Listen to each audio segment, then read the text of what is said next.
พอเราจัดได้ทีแล้วเราก็มาเริ่มสารมันก็บ่ค่อยอยู่หรอกพี่น้องเราก็จัดไปน้ำสารไปน้ำออกจัดไปสารไป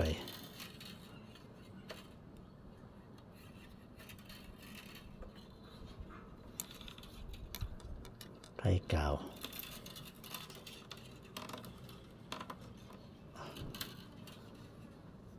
ตอกเส้นนี้หักแต่ว่ามันหักอยู่ทางในมันบ่หลุดเอาก็สารต่อไปเลยชึบโคกเขาก็จะเผาคมลงคักคมไปซ้ำนี่ซะกันนี่คอมันขนาดคมลงคักนี่มันสิแวออกเลยมันสิบ่มีส่วนโค้งมันสิบ่งามคอมันคันเฮาคมลงไปจนจำมับเฮาก็สานขึ้นมาจักหน่อยซะกันเฮาจึงค่อยคม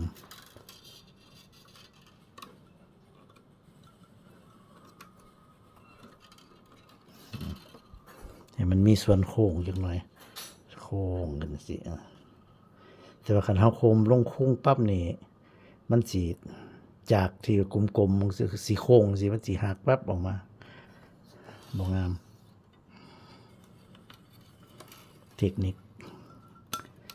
เล็กๆน้อยๆกันแล้วแต่ว่าผู้สิคมบ่คมก็สิคมหลายคมน้อยก็บ่ได้ว่ากันอันนี้ตามที่เฮาเคยเฮ็ด แนะนำแต่ว่าบางคนเพิ่นก็อาจสิบ่ใส่ใจเพิ่นก็เฮ็ดไปโลดก็มีช่วงเอาข้อนี่มันอยากสำคัญดิตอกนี่มันอยากปีนออกมาเลยตอกอันนั้นตอกสารนะมันมักสิปีนทั้งท้องออกมาอยู่เลย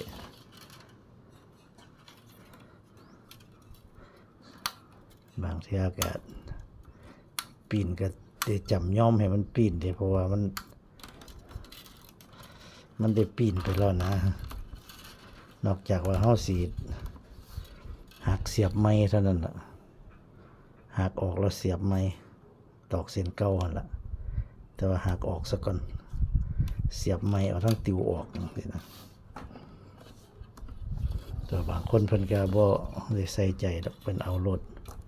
เพิ่นว่าขอแต่ว่ามันมีโกนใส่ว่าซั่นเพิ่นว่า เพิ่นอาจสิบ่พิถีพิถันเรื่องความสวยความงามว่าแต่มันเป็นของว่าซั่นว่าบางคนว่าแต่มันมีโกนใส่เอาโลดว่าซั่นเด้โกนใส่นี่ก็หมายความว่าโกนทางในของนั่นล่ะ หม่องใส่ป่านั่นล่ะหม่องป่าสิเข้าไปอยู่หั่นล่ะเพิ่นเอิ้นโกนภาษาชาวบ้านเฮา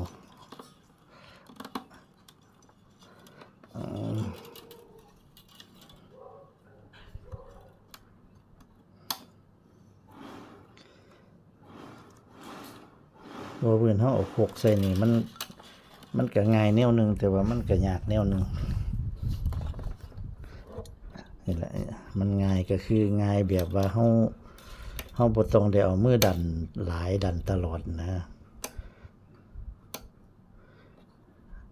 มันสิเป็นแบบให้เฮาอยู่แล้วนะเพียงแต่ว่าเฮาสานไปมันก็สิจับยากเด้นี่จับส้นจับหยังมันติดอยู่กับโคกนี่มันสิจับยากจังหน่อยแต่ว่าคันเฮาเอาโคกออกแล้วมันบ่ยากเด้เวลาเฮาเอาโคกออกแล้วมันสิบ่ยากมันสิแค่แวะปลายมันหน่อยเดียวมันก็ได้ละอันนี้มันต้องงัดต้องดึงมันต้องงัดต้องดึง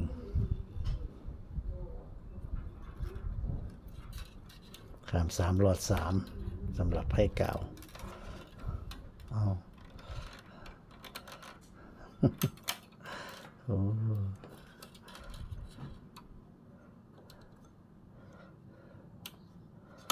ผิดนะไผ่กาว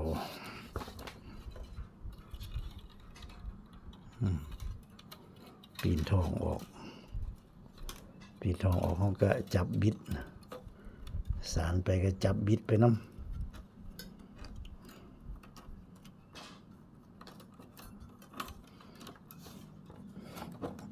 มือเขาอาจสิบังเลยพี่น้องอาจสิบ่เห็นชัดเจนปานใด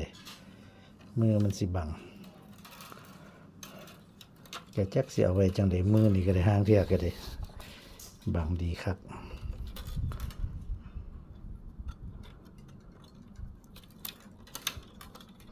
นี่ขาม3หลอด3คันเฮาเฮ็ดผิดนี่บ่แม่นขาม3หลอด3อาจสิเป็นขาม2หรือหลอด2หลอด4หยังไปมันสิจัดบ่อยากเข้าเด้พี่น้องมันสิจัดบ่อยากเข้าอันมันบ่ถูกนี่มันสิฮู้จักรถเฮาจัดนี่มันสิเป็นขีนมือเฮาแล้วก็สู่มือเฮาจักหน่อยเส้นตอกมันสิบ่แล่นเข้าจังซี่สังเกตง่ายคันมันผิดพี่น้องก็แก้ไม่คันบ่แก้ไม่นี่ล่ามไปหน้าเส้นตอกมงนี่มันสิขาดออกบ่ล่ะเนี่ยขอมัน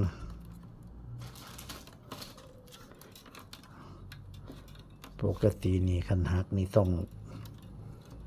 ดึงเด็ดออกแล้วก็ต่อไม้รถนี่ก็สินั่นอันเฮาบ่ต่อไม้มันก็สิจ่องอยู่หั่นน่ะ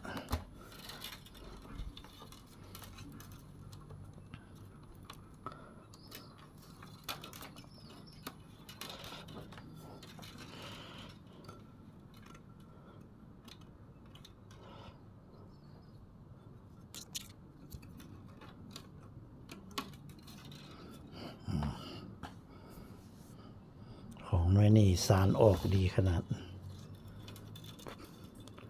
บิ่งทั้งกลางดีขนาด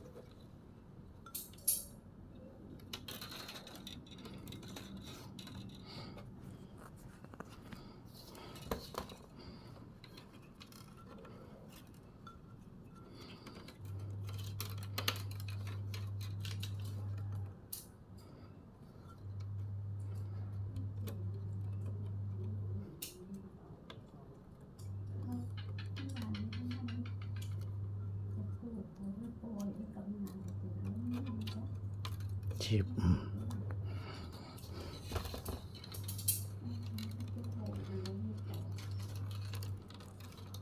ตอกสั่งก็มีเส้นสันเส้นยาวเพราะว่าตอกหลายซุ้มหลายรุ่นมาใส่กันปกติก็แม่นตอกรุ่นเดียวกันก็ยังบ่ค่ากันคือเก่าหั่นล่ะพี่น้องจักมันเป็นหยังยามเฮาสารก็บ่ค่ากันคือเก่า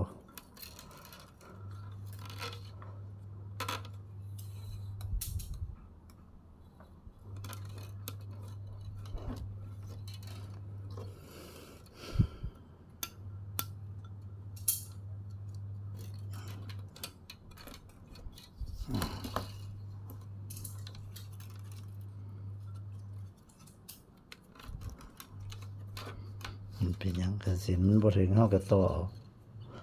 เส้นใดสั้นเฮาก็ต่อเสียบตอกเอาบ่มีปัญหาดอกมันน้อยเส้นเพราะว่าเส้นที่เฮาสารไว้ต่ออีหลีหั่นเฮาก็ต่อเลยพี่ต่อจากพี่ขึ้นไปต่อจากพี่ขึ้นไปรับประกันว่าบ่หลุดแต่ว่าซุ้มที่มัน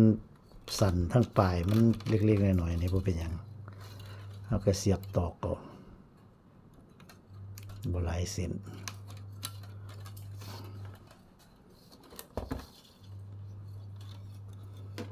เฮาสารได้จัก 2-3 รอบแล้วเฮาก็จังค่อยถอดโคกออกถอดโคกออกแล้วก็ ใส่มือดันเอาเลยวันนั้นน่ะมันสิง่าย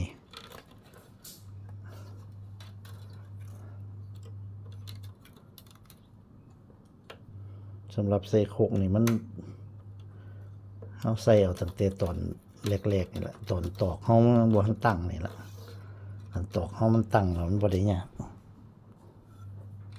ใส่ทีหลังตอกสารเบิดพอดี ตอกสารเซน้ำอยู่ลุมบนบ่ได้เอาขึ้นมาบ่ได้สำหรับคลิปนี้ก็เอาให้เบิ่งตอนนี่ละตอนเอาโคกใส่เอาข้อนี่ละคลิปต่อไปก็สิเป็นตอนใดก็ติดตามต่อไปเด้อพี่น้องเด้อคลิปนี้ก็สิขอจบไว้ก่อนเพราะว่าตอกสารมันเบิดตอกสารบ่ได้เอามาเตรียมพร้อมไว้คลิปต่อไปก็ติดตามต่อไปสวัสดีครับ